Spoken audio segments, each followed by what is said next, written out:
Pan skillet dish that'll knock your socks off. Well, not literally, but once you taste it, I'd love to hear how you describe how good it is. The first thing we want to do is cut a 1 to 2 pound pork loin into half-inch slices.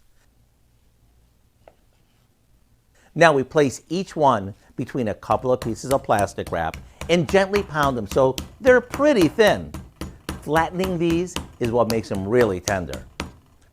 Okay, next, we season them with salt and pepper and dredge them in some flour. Then we saute them in butter for a few minutes on each side. Once they're done, we place them on a platter and cover them to keep them warm. Now in the same skillet, we combine some heavy cream and pesto.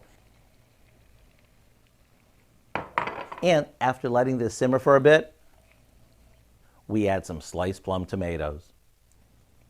That's it! A fresh tasting all-in-one skillet favorite that's packed with flavor and looks so impressive, you'll never guess it was made in about 10 minutes. Now, that's my kind of dinner. To get the recipe for our pesto pork medallions, all you need to do is visit our website.